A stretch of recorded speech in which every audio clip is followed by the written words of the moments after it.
네, 할렐루야. 하나님께서 주신 축복의 날, 오늘도 은혜가 가득한 날인 줄 믿습니다. 이 좋은 날, 하나님의 축복이 여러분의 모든 삶과 가정 안에 충만하시기를 간절히 축원합니다. 오늘은 없다면 부르시리라 라는 제목으로 우리 말씀과 은혜를 함께 나누겠습니다. 우리 시간 저로자 인사 나누시겠습니다. 예수 그리스도만이 은혜입니다 라고 우리 인사 나누시겠습니다. 예수 그리스도만이 은혜입니다. 예수님만이 은혜입니다. 아멘.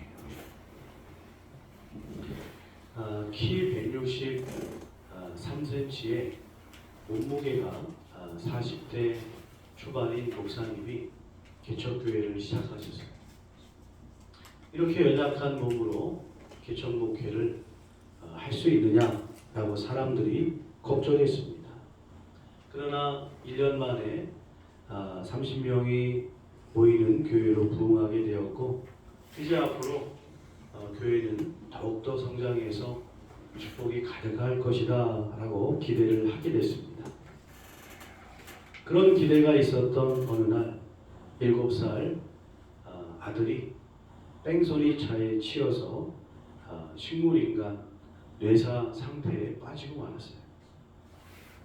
성도들 가운데 몇 명이 목사님이 뭔가 큰 잘못을 했나 보다, 그래가지고 하나 둘 성도들이 떠나가기 시작했다고 합니다.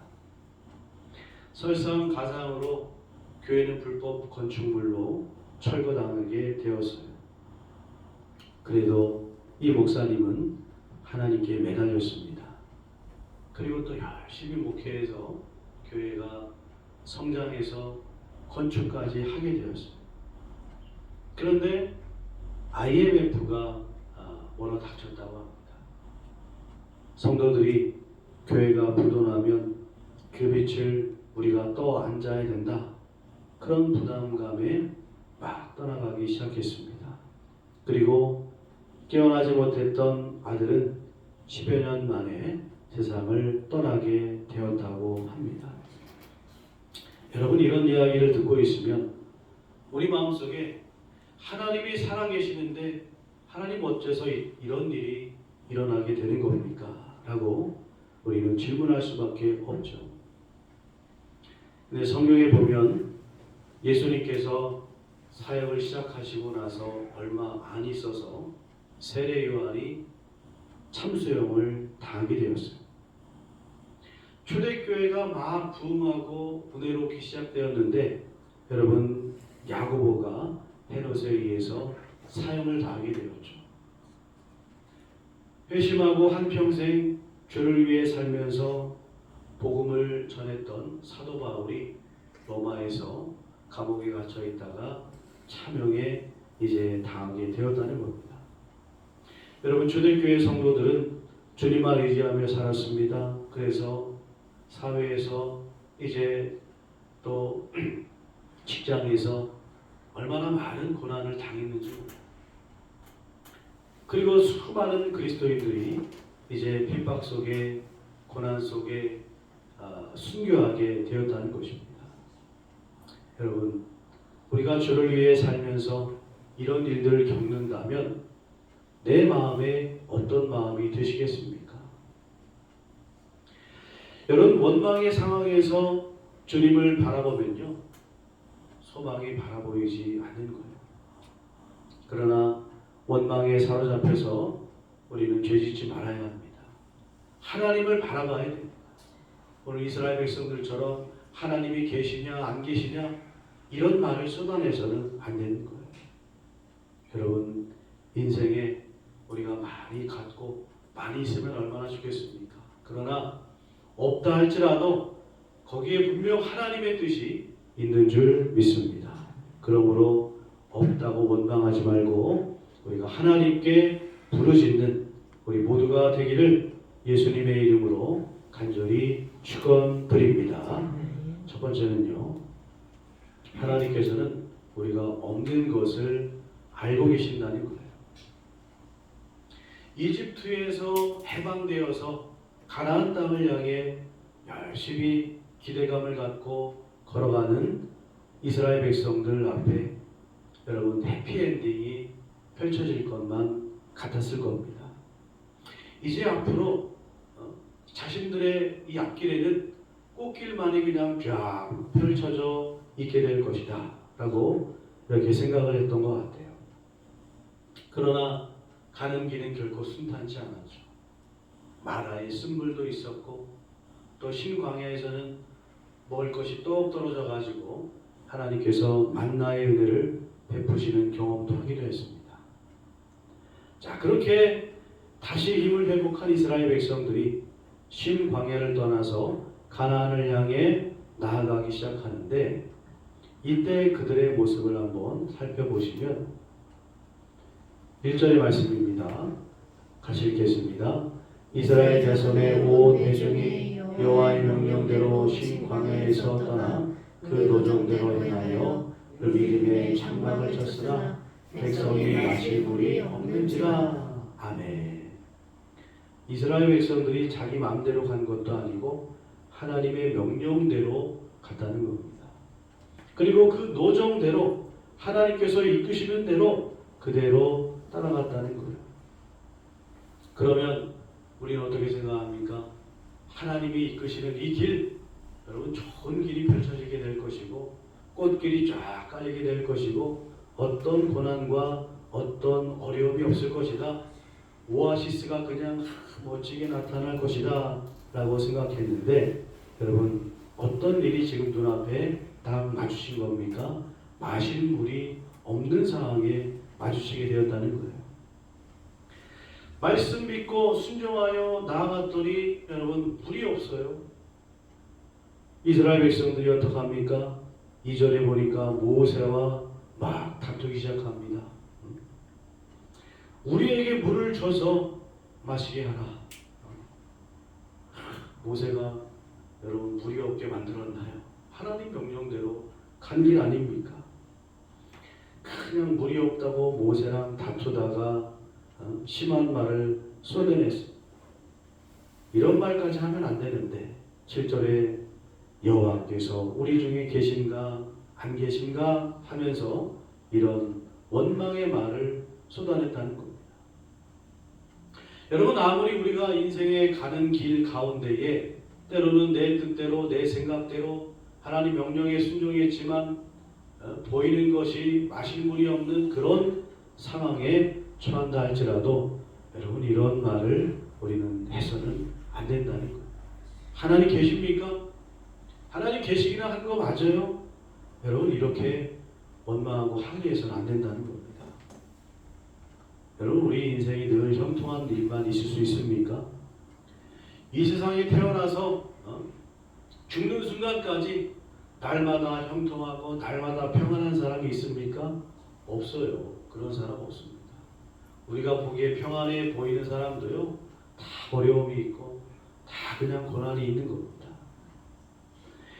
우리는 무의식적으로 고난과 어려움이 찾아오면 내게서 주님이 떠나가셨다라고 생각하는 그런 경향이 없지 않아 있는 것 같아요.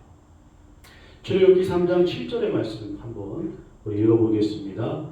여호와께서 이르시되 내가 애굽에 있는 내 백성의 고통을 분명히 보고 그들의 감독자로 말미암아 부르짖음을 듣고 그 근심을 알고. 아멘. 하나님께서 뭐라고 말씀하셨습니까? 고통 중에 있는 이스라엘 백성들을 보셨다고 했습니다. 또 그들의 그 기도를 들으셨다고 했습니다. 그리고 알고 계셨다고 말씀하셨어요. 지금 내 앞에 이해되지 않는 원망의 상황이 펼쳐지고 있다 할지라도 여러분 하나님께서 그 상황을 보고 계시고 또 우리의 기도를 듣고 계시고 그 상황을 알고 계시다는 사실을 여러분 믿으시기를 바라겠습니다. 하나님께서 다 알고 계세요. 그런데 이것을 우리가 싹 무시한 채 눈앞에 보이는 결과만을 바라보면 우리 인생은 왜 이렇게 풀리지 않을까? 왜 이렇게 고난뿐일까? 불평하게 되는 거죠. 여러분, 요셉이 애굽의 총리가 된 것만 보면요, 우리는 이렇게 생각할 수 있습니다. 왜 내 인생은 이렇게 풀리지 않습니까? 원망하게 되는 거예요. 여러분, 그런데 요셉이 총리가 된 거 그냥 된 겁니까?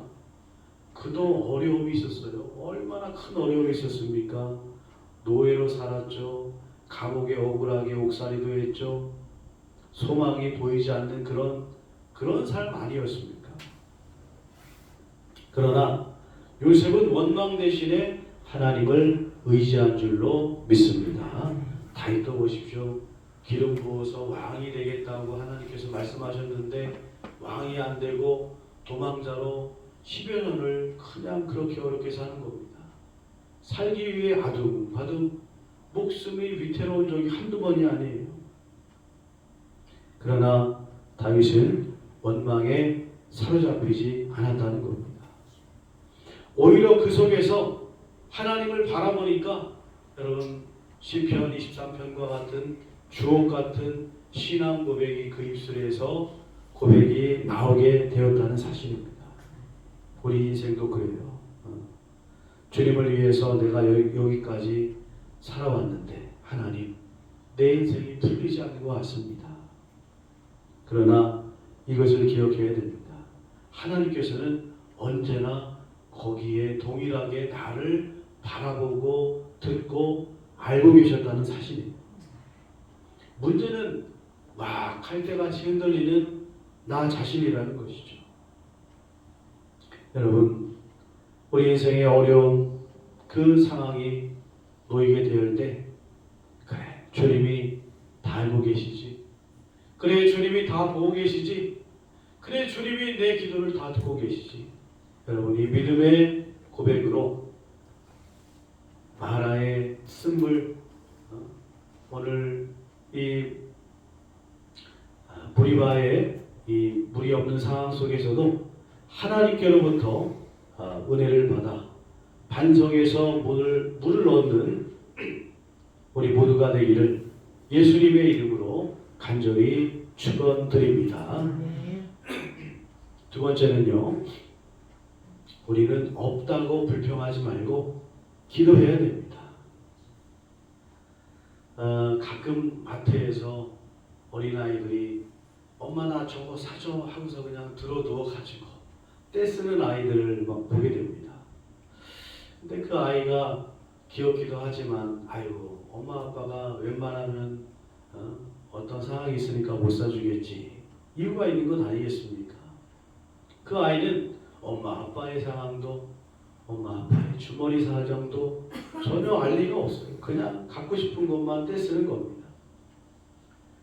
오늘 본문의 말씀을 보니까 저는 그 어린아이가 생각이 났어요. 여러분, 백성이 모세와 막 다투면서 물이 없다고 물 달라고 막 그냥 들어 누워가지고 물 줘 그냥 막 떼쓰는 거, 그런 모습이 떠오르더라고요. 여러분, 떼쓴다고 다툰다고 물이 나옵니까? 그리고 모세에게 그냥 막 아주 심한 말을 쏟아내요. 모세에게 원망하 이르되 너 우리 죽게 하려고 여기까지 끌고 왔다고 그냥 아주 아우성을 막 칩니다. 물이 없어서 불평하는 것까지 이해가 되지만 이게 도가 지났죠. 4절에 보십시오. 돌로 그냥 칠 정도로 아주 그냥 험악한 분위기가 지금 펼쳐지고 있다는 겁니다. 여러분, 물 없는 게 모세 탓입니까? 모세도 목말라요. 그도 똑같이 목이 마릅니다.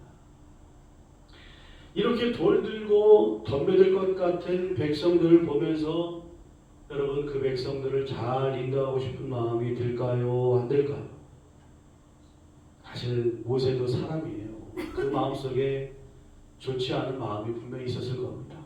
그런데 그 마음을 억누르고 모세가 한 행동에 우리는 집중해야 된다는 것. 모세가 어떻게 했습니까? 우리 4절 말씀을 읽어보겠습니다. 모세가 여호와께 부르시자 이르되 내가 이 백성에게 어떻게 하리이까? 그들이 조금 있으면 내게 돌을 던지겠나이다. 아멘. 여러분, 이것이 모세의 위대한 점인 줄 믿습니다. 모세는 이스라엘 백성들과 똑같이 행동하지 않았어요.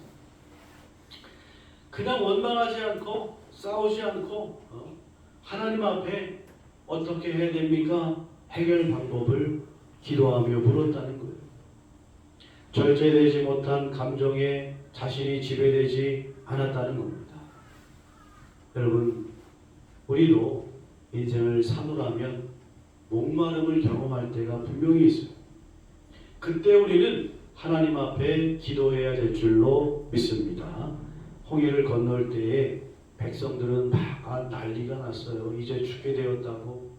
그때 모세는 기도했어요. 수르 광야에서 마라의 쓴물을 발견했을 때도 모세는 그때 기도했습니다. 신 광야에서 먹을 것이 없어서 고통받을 때에도 모세는 기도했다는 거예요. 여러분, 중요한 것은 기도할 때마다 하나님께서 응답해 주셨다는 사실입니다. 여러분, 이 모세의 기도 때문에 이스라엘 백성들이 망하지 않은 거예요. 저는 그렇게 봅니다. 만약 모세마저 여러분 기도하지 않았다면 이스라엘 백성들이 어떻게 됐겠습니까? 다 광야에서 아마 죽게 되었을 것이다. 여러분, 기도하는 모세 한 사람 때문에 200만이나 되는 이스라엘 백성 전체가 목마름으로부터 구원받게 된 줄로 믿습니다. 그러므로 우리도 기도해야 돼요. 나라를 위해서 기도해야 됩니다. 나라가 지금 이 모양 이 꼴이라고 우리가 원망하고 불평할 수 있지만 그러나 기도해야 됩니다. 내 가정이 위기고 어려움이 있다면 여러분, 내가 기도해야 되는 거예요. 네가 기도하라고 시키지 말고 내가 기도하는 믿음의 사람이 되시기를 간절히 부탁을 드리겠습니다. 여러분, 인생에 물이 없을 수 있어요. 누구도 다 이런 상황에 처할 수밖에 없습니다. 때로는 원망의 마음이 들 때도 있습니다. 그러나 사람 붙들고 하소연하지 마시고 하나님께 부르짖어 하나님으로부터 기도 응답받는, 그래서 하나님께로부터 은혜를 받는, 반석에서 물이 솟는 그 놀라운 역사를 체험하는 우리 감동교회 성도님들이 되시기를 주님의 이름으로 간절히 축원합니다. 세 번째는요, 우리는 없기 때문에 주님이 필요한 겁니다. 갈증으로 인해서 아우성치는 이스라엘 백성들을 위해서 모세가 이제 기도했죠. 그랬더니 하나님께서 5절 6절에서 반석이 그 반석을 쳐라, 그러면 물이 나올 것이다 라는 하나님의 응답이 임했어요. 자, 먼저 5절을 보면 하나님께서는 모세에게 백성 앞을 먼저 지나가라 라고 말씀하고 있습니다. 여러분, 지금 백성들이 얼마나 험악한 분위기입니까? 4절에서 아까 봤습니다만 하나님, 저 백성들이 껄듯하면 자칫하면 나를 돌로 칠 것 같습니다. 이런 험악한 분위기가 지금 형성되어 있습니다. 근데 하나님께서는 그 백성 앞을 지나가라 라고 명령하셨어요. 지금 그 포악한 그 백성들 앞을 지나가다가는 이게 위험할 수도 있는 것 아닙니까? 저 같으면 그런 생각이 들었을 것 같아요. 누가 하나 돌을 확 던지면 이게 그냥 다 아마 따라서 돌을 던질 것 같은 그런 분위기 아닙니까? 그러나 모세는 하나님 말씀을 믿고 담대하게 순종한 줄로 믿습니다. 그리고 하나님께서는 이스라엘 장로들을 5절에 보니까 데리고 가라고 그랬어요. 나일강을 치던 내 지팡이를 손에 잡고 가라 그랬어요. 여러분, 반석에서 물이 솟을 때 이 기적은 전적으로 하나님께서 하신 일임을 분명하게 알게 하시기 위해서 이 증인들을 데리고 갔다는 겁니다. 여러분, 마찬가지예요. 우리가 신앙생활하면서 오늘 예배 가운데 하나님께서 베푸시는 은혜를 충만히 받고 우리도 이스라엘 장로들과 같은 증인의 역할을 살아야 된다는 겁니다. 또 6절을 보면 그 반석이 거기서 내 앞에 서리니 너는 그 반석을 치라라고 하나님께서 말씀하셨어요. 지금 모세가 지팡이를 들고 한번 상상해 봅시다. 지금 서 있습니다. 하나님께서 치라는 그 반석이 있어요. 그런데 그 반석과 모세 사이에 하나님께서 앞에서 계셨다는 거예요. 근데 모세 보고 그 반석을 땅 치라는 겁니다. 여러분, 그렇게 되면 어떻게 됩니까? 모세 앞에 서 계신 하나님을 지팡이로 이렇게 내리치는 경우가 되게 된다는 것이죠. 여러분, 이것은 고린도전서 10장 4절의 말씀을 보면 조금 이해가 됩니다. 쭉 그 출애굽에 대한 내용이 말씀되어 있는데 4절의 말씀을 보니까 그 반석은 곧 그리스도시라라고 말씀하고 있습니다. 다시 말해 반석이 모세의 지팡이에 의해서 때림을 받음으로써 물을 낸 것은 예수님께서 친히 저주를 받으시고 십자가에 달려 죽으심으로 생명수를 주신 것을 상징한다라고 볼 수가 있다는 것이죠. 여러분, 여기서 우리는 이런 은혜를 깨닫게 됩니다. 물이 없어서 불평하고 원망된 이 상황을 하나님께서는 이스라엘 백성들을 저주하신 것이 아니라 영원한 생명수를 주시기 위한 구원의 계획을 이루어 가셨다는 사실이에요. 이 하나님의 놀라운 은혜가 여러분 깨달아 주십니까?